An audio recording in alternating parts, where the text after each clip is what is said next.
ಮಾಡಿಕೊಂಡಿದ್ದವನು ದಿಢೀರ್ ನಾಪತ್ತೆಯಾಗಿದ್ದ. ಅವನು ಬಳಸ್ತಾ ಇದ್ದ ಬೈಕ್ ಕೂಡ ಕಾಣಿಸ್ತಾ ಇರಲಿಲ್ಲ. ಎಲ್ಲಿ ಹೋಗಿದ್ದಾನೆ ಅಂತ ತಿಳ್ಕೊಂಡಿದ್ದ ಕುಟುಂಬಸ್ಥರಿಗೆ 2 ದಿನ ಆದ್ಮೇಲೆ ಭಯ ಶುರುವಾಗಿತ್ತು. ಇದರಿಂದ ನೇರವಾಗಿ ಪೊಲೀಸ್ ಠಾಣೆಯಲ್ಲಿ ಮಿಸ್ಸಿಂಗ್ ಕಂಪ್ಲೇಂಟ್ ಕೊಟ್ಟಿದ್ರು. ಆ ಮಿಸ್ಸಿಂಗ್ ದೂರು ದಾಖಲಿಸಿಕೊಂಡಿದ್ದ ಪೊಲೀಸರನ್ನ 60 ಕಿಲೋಮೀಟರ್ ದೂರದ ಬೆಟ್ಟದ ಬುಡಕ್ಕೆ ಕರ್ಕೊಂಡು ಹೋಗಿತ್ತು. ಆ ಬೆಟ್ಟದ ಬುಡದಲ್ಲಿರೋ ಬಾವಿಯಲ್ಲಿ ಇಣುಕಿ ನೋಡಿದ್ರಷ್ಟೇ ಆಗ ಕಾಣಿಸಿದ್ದು ಕೊಲೆ ರಹಸ್ಯ. ಮಿಸ್ಸಿಂಗ್ ಹಿಂದಿನ ಹೆಣ್ಣಿನ ಗೆಜ್ಜೆನಾದದ ವಿಷಯ ಏನಿದು? ಅವಳ ನಶ್ಯ ಅನ್ನೋ ಕಹಾನಿ ಇಲ್ಲಿದೆ ನೋಡಿ.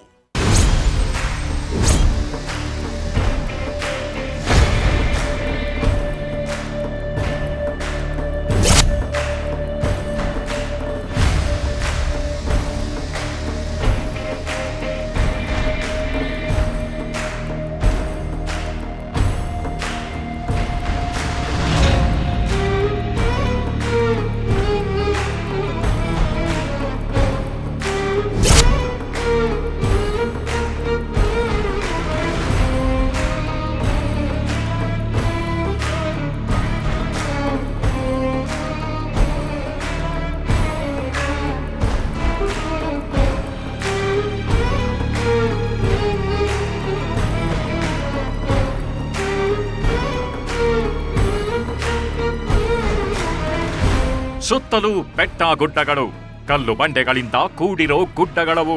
ಭಯಾನಕವಾದ ಪ್ರದೇಶ, ಬೆಟ್ಟಗಳಿಂದ ಕೂಡಿರೋ ಜಾಗ ಅದು. ಇಲ್ಲಿಗೆ ಅಷ್ಟಾಗಿ ಜನ ಯಾರೂ ಬರೋದಿಲ್ಲ. ಕುರಿ ಮೇಯಿಸೋರು ಅಥವಾ ದನ ಕರುಗಳ ಜೊತೆ ಇಲ್ಲಿಗೆ ಜನ ಬರಬಹುದೇ ವಿನಃ ಬೇರೆ ಯಾರೂ ಕಾಣಿಸಿಕೊಳ್ಳೋದಿಲ್ಲ. ಆದ್ರೆ ಈ ಗುಡ್ಡಗಳ ಮಧ್ಯೆ ಇರೋ ಟಾರ್ ರಸ್ತೆಯಲ್ಲಿ ಯಾವತ್ತೂ ಕಾಣಿಸಿಕೊಳ್ಳದ ಪೊಲೀಸರ ವಾಹನ ಕಾಣಿಸಿಕೊಳ್ಳತ್ತೆ. ಪೊಲೀಸರ ದಂಡೆ ಅಲ್ಲಿಗೆ ಹರಿದು ಬರುತ್ತೆ. ಎಲ್ಲರೂ ಫುಲ್ ಸೀರಿಯಸ್ ಆಗಿ ನೋಡ್ತಾ ಇದ್ದಾರೆ. ಇದೇ ಸಮಯದಲ್ಲಿ ಬೆಟ್ಟದ ಬುಡದಲ್ಲಿರೋ ಪಾಳು ಬಿದ್ದ ಬಾವಿಯೊಂದರ ಬಳಿ ಪೊಲೀಸರು ಹೋಗ್ತಾರೆ. ಬಾವಿಯಲ್ಲಿ ಇಣುಕಿ ನೋಡ್ತಾರೆ. ಕ್ರೇನ್ ತರಿಸಿ 120 ಅಡಿ ಆಳಕ್ಕೆ ಹಗ್ಗ ಬಿಡ್ತಾರೆ. ಸುಮಾರು 12 ಗಂಟೆಗಳ ಕಾಲ ಇದೇ ಪಾಳು ಬಿದ್ದ ಬಾವಿಯಲ್ಲಿ ಪೊಲೀಸರು ಜಾಲಾಡ್ತಾರೆ. ಬಾವಿಯಲ್ಲಿ ಅವಿತು ಹೋಗಿರೋ ಸತ್ಯವನ್ನ ಹೊರಗೆಳೆಯೋಕೆ ಅರ್ಧ ದಿನ ಶ್ರಮ ಪಡ್ತಾರೆ. ಕೊನೆಗೆ ಕ್ರೇನ್ ಬಿಟ್ಟಿದ್ದ ಕೊಕ್ಕೆಗೆ ಒಂದು ವಸ್ತು ತಗಲಾಕೊಂಡಿತ್ತು. ಆ ವಸ್ತುವನ್ನ ಮೆಲ್ಲಗೆ ಮೇಲಕ್ಕೆ ಎತ್ತಲಾಗಿತ್ತು.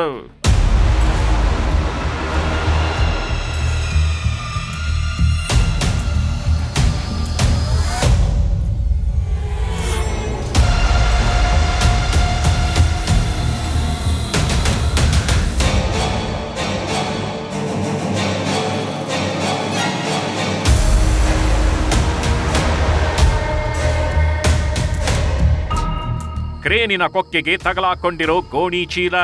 ಈ ಗೋಣಿ ಚೀಲವನ್ನ ಪೊಲೀಸರು ನಾಜೂಕಾಗಿ ಮೆಲ್ಲಗೆ ಎತ್ತುತ್ತಾರೆ. ಗೋಣಿ ಚೀಲ ಮೇಲಕ್ಕೆ ಬರ್ತಿದ್ದಂತೆ ಪೊಲೀಸರ ಮೂಗಿಗೆ ಕೆಟ್ಟ ವಾಸನೆ ಬಡದಿತ್ತು. ಬಳಿಕ ಗೋಣಿ ಚೀಲದಲ್ಲಿ ಏನಿದೆ ಅಂತ ತೆಗೆದು ನೋಡ್ತಾರೆ. ಹೀಗೆ ಗೋಣಿ ಚೀಲ ತೆಗೆದು ನೋಡಿದಾಗ ಕಾಣಿಸಿದ್ದು ಪೊಲೀಸರು ಏನನ್ನ ಹುಡುಕ್ತಾಗಿದ್ರು ಅದೇ ಆಗಿತ್ತು. ಅಂದ್ರೆ ಅದೊಬ್ಬ ಯುವಕನ ಡೆಡ್ ಬಾಡಿ ಆಗಿತ್ತು.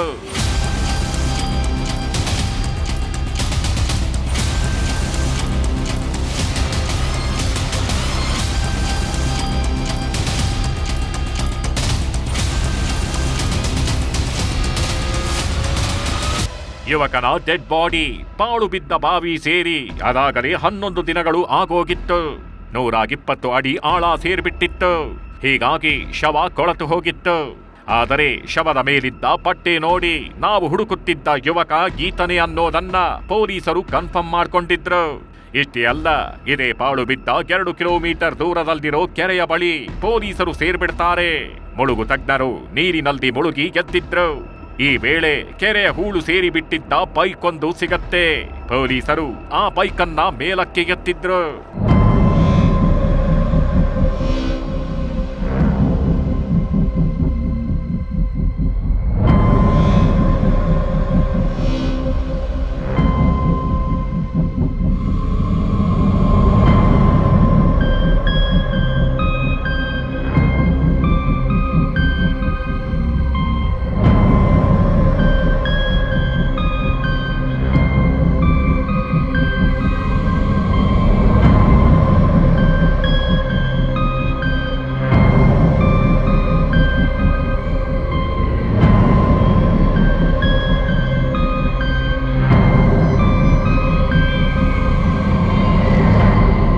ಒಂದ್ ಕಡೆ ನೀರಿನಿಂದ ತುಂಬಿರೋ ಕೆರೆಯ ಆಳದಿಂದ ಬೈಕ್ ಅನ್ನ ಹೊರತೆಗೀತಾರೆ.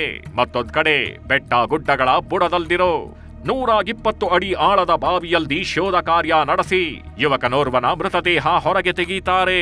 ಇನ್ನೊಂದು ಇಂಟ್ರೆಸ್ಟಿಂಗ್ ವಿಚಾರ ಏನಂದ್ರೆ ಈ ಎರಡೂ ಪ್ಲೇಸ್ಗಳಿಗೂ ಲಿಂಕ್ ಇದೆ. ಯಾಕಂದ್ರೆ ಬಾವಿಯಲ್ಲಿ ಶವವಾಗಿ ಹೋಗಿರೋ ಯುವಕನದ್ದೇ ಈ ಬೈಕು. ಹಳೆ ಕಾಲದ ಈ ಬಾವಿ ಇರೋದು ಬಳ್ಳಾರಿ ಜಿಲ್ಲೆಯ ದರೋಜಿ ಬಳಿಯಲ್ಲಿ. ಈ ಕೆರೆಯೂ ಕೂಡ ಇದೇ ದರೋಜಿ ಗ್ರಾಮಕ್ಕೆ ಸೇರಿರೋದು. ಆದರೆ ಸತ್ತವನಿಗೂ ಇಲ್ಲಿ ಸಿಕ್ಕಿರೋ ಬೈಕು ಹಾಗೂ ದರೋಜಿ ಗ್ರಾಮಕ್ಕೂ ಯಾವುದೇ ಲಿಂಕ್ ಇಲ್ಲವೇ ಇಲ್ಲ. ದರೋಜಿ ಗ್ರಾಮಸ್ಥರಿಗೂ ಇಲ್ಲಿ ಸತ್ತವನು ಯಾರು ಅನ್ನೋದು ಗೊತ್ತಿಲ್ಲ. ಬದಲಿಗೆ ಈ ಬೆಟ್ಟ ಗುಡ್ಡಗಳ ಬುಡದಲ್ಲಿರೋ ಈ ಬಾವಿಯ ರಹಸ್ಯ ತಿಳಿದುಕೊಳ್ಬೇಕು ಅಂದ್ರೆ ನಾವು 60 ಕಿಲೋಮೀಟರ್ ಹಿಂದೆ ಹೋಗ್ಬೇಕು. 60 ಕಿಲೋಮೀಟರ್ ಜರ್ನಿ ಮಾಡ್ಕೊಂಡು ಹೋದ್ರೆ ಕೊಪ್ಪಳ ಜಿಲ್ಲೆಯ ಗಂಗಾವತಿ ಗ್ರಾಮೀಣ ಪೊಲೀಸ್ ಠಾಣೆ ವ್ಯಾಪ್ತಿಯ ಹಣವಾಳ ಎಂಬ ಗ್ರಾಮ ಸಿಗುತ್ತೆ. ಈ ಗ್ರಾಮದಿಂದಲೇ ಯುವಕನ ಹತ್ಯೆ ಶುರುವಾಗೋದು.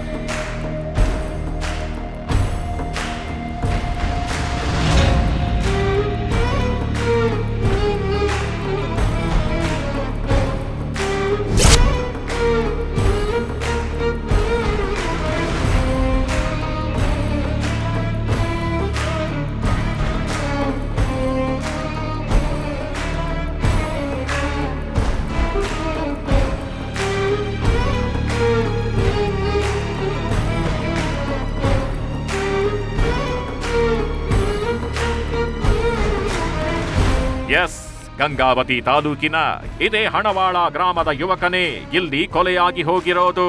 ಶವವಾಗಿ 120 ಅಡಿ ಆಳದ ಬಾವಿಯಲ್ಲಿ ಮರೆಯಾಗಿ ಹೋಗಿದ್ದಿದ್ದು ಆ ಯುವಕ ಇವನೇ ನೋಡಿ.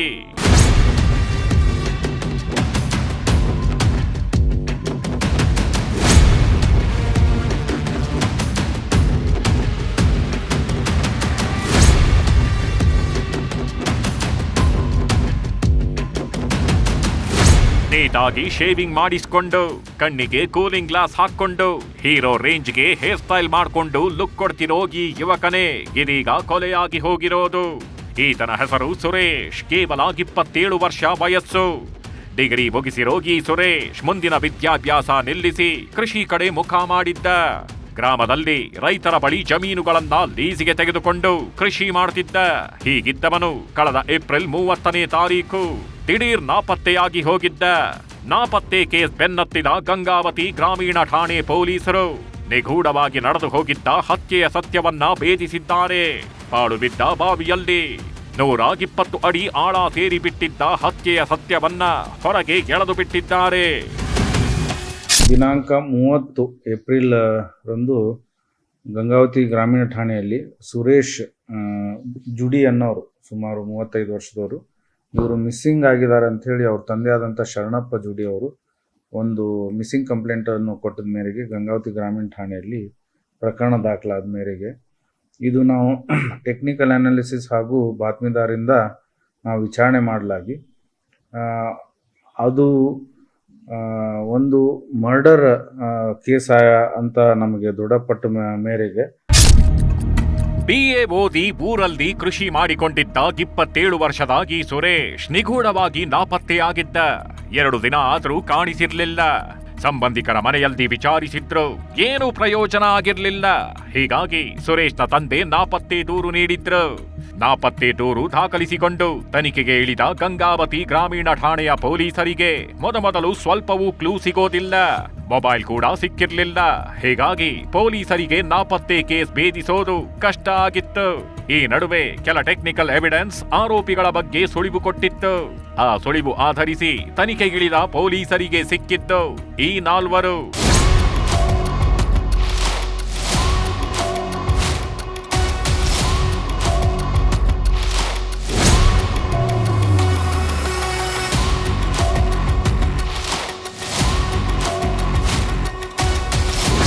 ಈತ ಶಿವಕುಮಾರ್, ಮತ್ತೊಬ್ಬ ಮಂಜುನಾಥ್, ಇನ್ನೊಬ್ಬ ಅಮರೇಶ. ಈ ಮೂವರು ಲುಂಗಿವಾಲಾಗಳ ಜೊತೆ ಒಬ್ಬಳು ಲೇಡಿ ಇದ್ದಾಳೆ. ಹೆಣ್ಣಿನ ಹೆಜ್ಜೆ ಹಿಂದೆ ಗೆಜ್ಜೆ ನಾದವೂಗಿದೆ. ಈಕೆಯ ಹೆಸರು ಲಕ್ಷ್ಮಿ.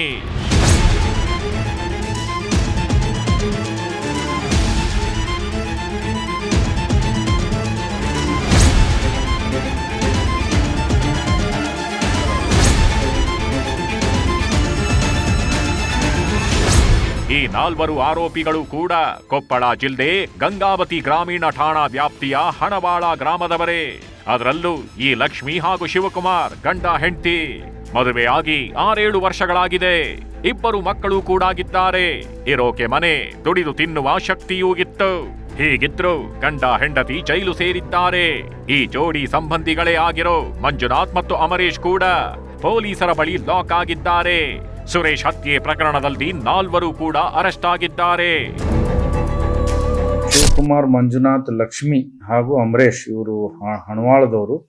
4 ಜನಕ್ಕೆ ನಾವು ಕರೆದುಬಿಟ್ಟು ವಿಚಾರಣೆ ಮಾಡಲಾಗಿ ಇವರು ನಾವು ಮರ್ಡರ್ ಮಾಡಿದ್ದೀವಿ ಅಂತ ಹೇಳಿ ಒಪ್ಕೊಂಡ ಮೇರೆಗೆ ದಿನಾಂಕ 9 ಮೇಗೆ ಅದು ಮರ್ಡರ್ ಪ್ರಕರಣವನ್ನು ದಾಖಲಿಸಿಕೊಂಡು ಇಷ್ಟಕ್ಕೂ ಕೊಲೆ ಮಾಡಿದ್ದು ಯಾಕೆ?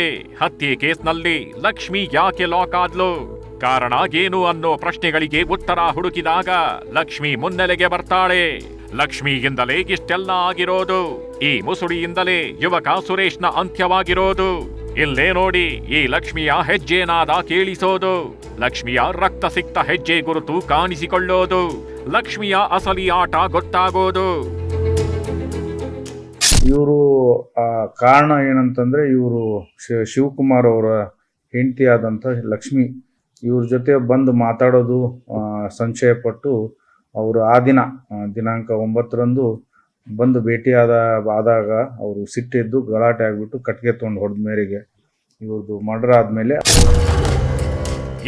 ಇಲ್ಲಿ ಲಕ್ಷ್ಮಿಯನ್ನ ಮಾತನಾಡ್ಸೋಕೆ ಪೈಕೇರಿ ಬರ್ತಾಗಿದ್ದು ಈ ಸುರೇಶನೇ. ಅದು ಕೂಡ ಈ ಸುರೇಶ್ ಲಕ್ಷ್ಮಿ ಸಂಬಂಧಿ ಆರೋಪಿ ಮಂಜುನಾಥನ ಸ್ನೇಹಿತ. ಹೀಗಾಗಿ ಮಂಜುನಾಥನನ್ನ ಮಾತನಾಡಿಸೋಕೆ ಅಂತ ಈ ಸುರೇಶ್ ಲಕ್ಷ್ಮಿ ಮನೆ ಕಡೆ ಬರ್ತಿದ್ದ. ಹೀಗೆ ಬಂದು ಹೋಗುವ ನಡುವಲ್ಲಿ ಈ ಸುರೇಶನ ಲುಕ್ಗೆ ಆಂಟಿ ಕಳೆದು ಹೋಗಿದ್ದಾಳೆ. ಡಿಗ್ರಿ ಮುಗಿಸಿದ್ದ ಈ ಸುರೇಶ್ಗೂ ಕೂಡ ಆಂಟಿಯ ಸೆರಗು ಹಿಡಿದುಕೊಳ್ಳುವ ಆಸೆ ಬಂದು ಬಿಡುತ್ತೆ. ಹೀಗಾಗಿ ಏನ್ ಡಾರ್ಲಿಂಗ್ ಅಂತ ಆಗಾಗ ಈ ಸುರೇಶ್ ಲಕ್ಷ್ಮಿ ಮನೆ ಬಳಿ ಬಂದು ಬಿಡ್ತಿದ್ದ. ಬಟ್ ಸುರೇಶ್ ಹಾಗೂ ಲಕ್ಷ್ಮಿಯ ಬ್ಯಾಡ್ ಲಕ್. ಸುರೇಶನ ಆಟವನ್ನ ಸ್ನೇಹಿತ ಮಂಜುನಾಥ್ ನೋಡ್ಬಿಡ್ತಾನೆ. ಸಾಲದಕ್ಕೆ ಹಸಿ ಸತ್ಯವನ್ನ ಲಕ್ಷ್ಮಿ ಗಂಡನಾದ ಶಿವಕುಮಾರ್ನಿಗೆ ತಿಳಿಸೇ ಬಿಡ್ತಾನೆ. ಯಾವಾಗ ಲಕ್ಷ್ಮಿಯ ಜೊತೆ ಸುರೇಶ್ ಕ್ಲೋಸ್ ಆಗಿದ್ದಾನೆ ಅನ್ನೋದು ಶಿವಕುಮಾರ್ನಿಗೆ ಗೊತ್ತಾಗುತ್ತೋ, ಯಾವಾಗ ತನ್ನ ಹೆಂಡತಿ ಜೊತೆ ಸುರೇಶ್ ಐಸ್ ಆಟ ಆಡ್ತಿದ್ದಾನೆ ಅನ್ನೋದು ತಿಳಿಯುತ್ತೋ, ಆಗ ಶಿವಕುಮಾರ್ ಕೊತ ಅಂತ ಕುದಿಯೋಕೆ ಶುರು ಮಾಡ್ತಾನೆ. ಸುರೇಶನ ಹತ್ಯೆಗೆ ಪ್ಲಾನ್ ಮಾಡ್ತಾನೆ. ಅದರಂತೆ ಏಪ್ರಿಲ್ 30ನೇ ತಾರೀಕು ರಾತ್ರಿ 9 ಗಂಟೆ ಸುಮಾರಿಗೆ ಮಂಜುನಾಥ್ ಹಾಗೂ ಅಮರೇಶನ ಜೊತೆ ಸೇರಿ ಈ ಸುರೇಶನ ಕಥೆ ಮುಗಿಸಿದ್ದಾನೆ. ತಲೆಗೆ ದೊಣ್ಣೆಯಲ್ಲಿ ಹೊಡೆದು ಕೊಂದು ಕೇಸ್ನಿಂದ ಬಚಾವಾಗೋಕೆ ಏನೆಲ್ಲ ಮಾಡಬೇಕು ಅದೆಲ್ಲವನ್ನೂ ಮಾಡಿದ್ದಾರೆ.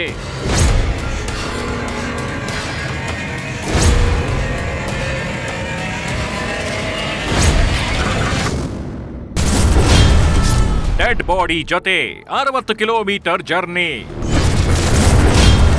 ಕೆರೆಯಲ್ಲಿ ಮುಳುಗಿತ್ತು ಬೈಕ್, ಬಾವಿಯಲ್ಲಿ ತೇಲಿತ್ತು ಹೆಣ.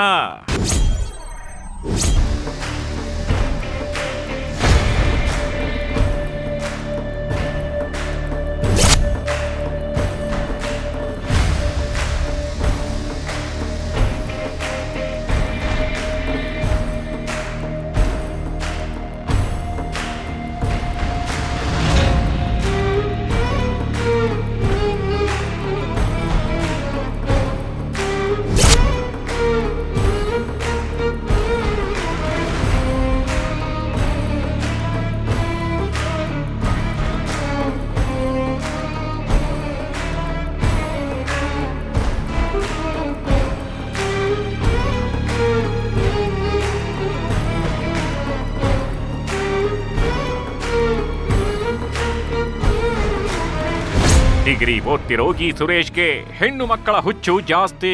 ಸೀರೆ ನೋಡಿದ್ರೆ ಸಾಕು ಮುಖ ಅರಳಿಸ್ತಿದ್ದ. ಹೆಣ್ಣು ಮಕ್ಕಳನ್ನೇ ದುರ್ಗುಟ್ಕೊಂಡು ನೋಡ್ತಿದ್ದ. ತಿನ್ನೋ ರೇಂಜ್ಗೆ ಲುಕ್ ಕೊಡ್ತಿದ್ದ. ಇವನ ಬಗ್ಗೆ ಸ್ನೇಹಿತರಿಗೆ ಇನ್ನೂ ಚೆನ್ನಾಗಿ ಗೊತ್ತಿತ್ತು. ಈ ನಡುವೆ ಲಕ್ಷ್ಮಿ ಸಂಗ ಮಾಡಿದ್ದೆ ಸುರೇಶ್ಗೆ ಮುಳುವಾಗಿತ್ತು. ಲಕ್ಷ್ಮಿ ಆಂಟಿಯನ್ನೇ ಪಟಾಯಿಸಿಕೊಂಡು ಲಕ್ಷ್ಮಿ ಮನೆ ಬಳಿಯೇ ಹೋಗ್ತಾಗಿದ್ದು ಮತ್ತಷ್ಟು ಗುಂಡಿ ತೋಡೋಕೆ ರೀಸನ್ ಆಗಿತ್ತು. ಕೊನೆಗೆ ಅದೇ ಗುಂಡಿಯಲ್ಲಿ ಸುರೇಶ್ ಹೆಣವಾಗಿದ್ದಾನೆ.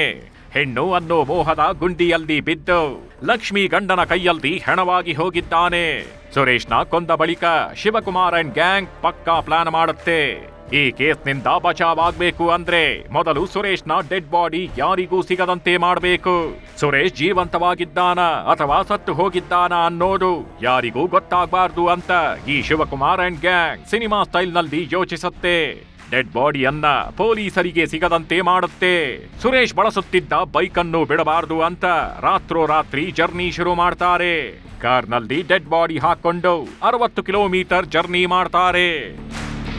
ಅವ್ರ ಬಾಡಿಯನ್ನು ತಗೊಂಡು ಹೋಗಿ ಇಂಡಿಕಾ ಕಾರಲ್ಲಿ ಕರ್ಕೊಂಡು ಹೋಗಿ ಅದು ಒಂದು ದೇವಳಾಪುರ್ ಇಲ್ಲಿ ಒಂದು ಕೊಳವೆ ಬಾವಿ ಕೆನಾಲಿಗೆ ಅಂತ ಒಂದು ಕೊಳವೆ ಬಾವಿ ಸುಮಾರು 120 ಅಡಿಯಷ್ಟು ಅದು ಅಷ್ಟು ಒಳಗಡೆ ಇದ್ದಂಥ ಬಾವಿಯಲ್ಲಿ ಅಲ್ಲಿ ಬಾಡಿಯನ್ನು ಎಸೆದು ಅವರು ಬೈಕನ್ನು ಅಲ್ಲಿ ದರೋಜಿ ಲೇಕ್ ಅಲ್ಲಿ ಎಸ್ಬಿಟ್ಟಿರ್ತಾರೆ. ಸೊ ಇವರಿಗೆ ನಾವು ವಿಚಾರಣೆ ಮಾಡಿ ಕಸ್ಟಡಿ ತಗೊಂಡು ಅವ್ರ ಕಡೆಯಿಂದನೇ ಬಾಡಿ ಗುರುತಿಸಿ ಆಮೇಲೆ ವೆಹಿಕಲ್ ಕೂಡ ನಾವು ರಿಕವರಿ ಮಾಡಿದ್ದೀವಿ. ಕೈ ಕಾಲು ಕಟ್ಟಿ ಬಾವಿಯಲ್ಲಿ ಹೆಣ ಬಿಸಾಡಿದ್ರು. ಸುರೇಶನನ್ನ ಕೊಲೆ ಮಾಡಿದ್ದು ಕೊಪ್ಪಳ ಜಿಲ್ಲೆ ಗಂಗಾವತಿ ಗ್ರಾಮೀಣ ಠಾಣಾ ವ್ಯಾಪ್ತಿಯ ಹಣವಾಳ ಗ್ರಾಮದಲ್ಲಿ. ಆದ್ರೆ ಡೆಡ್ ಬಾಡಿ ಸಿಕ್ಕಿರೋದು ಬಳ್ಳಾರಿ ಜಿಲ್ಲೆಯ ದರೋಜಿ ಬಳಿಯ ಪಾಳು ಬಿದ್ದ ಬಾವಿಯಲ್ಲಿ. ಅಂದರೆ ಕೊಲೆಯಾಗಿರೋ ಸ್ಥಳಕ್ಕೂ ಮೃತದೇಹ ಸಿಕ್ಕಿರೋ ಸ್ಥಳಕ್ಕೂ ಏನಿಲ್ಲ ಅಂದ್ರು 60 ಕಿಲೋಮೀಟರ್ ದೂರ ಆಗಿದೆ. ಹೀಗಾಗಿ ಡೆಡ್ ಬಾಡಿ ಯಾರಿಗೂ ಸಿಗಬಾರದು, ನಮ್ಮ ತನಕ ಪೊಲೀಸರು ಹುಡ್ಕೊಂಡು ಬರಬಾರದು ಅಂತ ಶಿವಕುಮಾರ್ ಅಂಡ್ ಗ್ಯಾಂಗ್ ಕೊಲೆಯಾಗಿ ಹೋಗಿರೋ ಸುರೇಶ್ನ ಮೃತದೇಹದ ಕೈಕಾಲುಗಳನ್ನ ಹಗ್ಗದಲ್ಲಿ ಕಟ್ಟಿದ್ದಾರೆ. ನಂತರ ಮೂಟೆಯಲ್ಲಿ ತುಂಬಿಕೊಂಡು ಸುಮಾರು 60 ಕಿಲೋಮೀಟರ್ ದೂರ ಜರ್ನಿ ಮಾಡ್ಕೊಂಡು ಬರ್ತಾರೆ. ಬಳಿಕ ಪಾಳು ಬಿದ್ದ ಬಾವಿ ಬಳಿ ಹೋಗಿ ಡೆಡ್ ಬಾಡಿಯನ್ನ ಬಿಸಾಡ್ತಾರೆ. ಇಷ್ಟೇ ಅಲ್ಲ, ಸುರೇಶ್ ಬಳಿ ಇದ್ದ ಮೊಬೈಲ್ ಹಾಗೂ ಬೈಕನ್ನು ಇವರು ನಾಶ ಮಾಡೋಕೆ ಮುಂದಾಗ್ತಾರೆ. ಅದರಂತೆ ಇದೇ ಬಳ್ಳಾರಿಯ ತರೋಜಿ ಕೆರೆಯಲ್ಲಿ ಮೃತ ಸುರೇಶ್ನ ಬೈಕನ್ನ ತಳ್ಳಿ ಇಲ್ಲಿಂದ ಕಾರ್ನಲ್ಲಿ ಎಸ್ಕೇಪ್ ಆಗ್ಬಿಡ್ತಾರೆ. ನೋಡಿ, ಇದೇ ಶಿವಕುಮಾರ್ ಅಂಡ್ ಗ್ಯಾಂಗ್ ಏನೇನ್ ಮಾಡಿದ್ವಿ, ಹೇಗೆಲ್ಲ ಬೈಕನ್ನ ಕೆರೆಯಲ್ಲಿ ಬಿಸಾಡಿದ್ವಿ. ಸುರೇಶನ ಮೃತದೇಹ ಇದೆ ಅಂತಲೂ ಹಂತಕರು ಪೊಲೀಸರ ಮುಂದೆ ಒಪ್ಕೊಳ್ತಾಗಿದ್ದಾರೆ.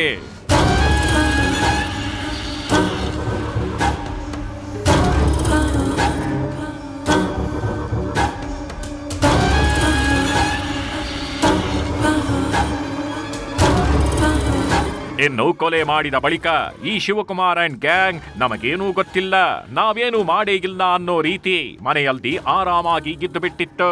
ಆದ್ರೆ ಶಿವಕುಮಾರ್ನ ತಂದೆ ಹಾಗೂ ಮಂಜುನಾಥ್ನ ತಂದೆ ಒಂದು ಎಡವಟ್ಟು ಮಾಡಿದ್ರು. ಹತ್ಯೆ ವಿಷಯದ ಬಗ್ಗೆ ದೇಗುಲದ ಬಳಿ ಗುಸುಗುಸು ಅಂತ ಮಾತನಾಡ್ಕೊಳ್ತಿದ್ರು. ಆದ್ರೆ ಅದೇ ದೇಗುಲದ ಬಳಿ ಕೊಲೆಯಾಗಿ ಹೋಗಿರೋ ಸುರೇಶನ ತಂದೆ ಇದ್ರು. ಅವರಿಬ್ಬರ ಮಾತುಗಳನ್ನ ಕೇಳಿಸಿಕೊಂಡಿದ್ರು.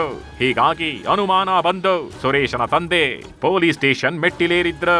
ಆ ಒಂದು ಅನುಮಾನ ಮತ್ತು ಟೆಕ್ನಿಕಲ್ ಸಾಕ್ಷಿಗಳಿಂದಾಗಿ ಲಕ್ಷ್ಮಿ ಅಂಡ್ ಮೂವರು ಹಂತಕರು ಜೈಲು ಪಾಲಾಗಿದ್ದಾರೆ.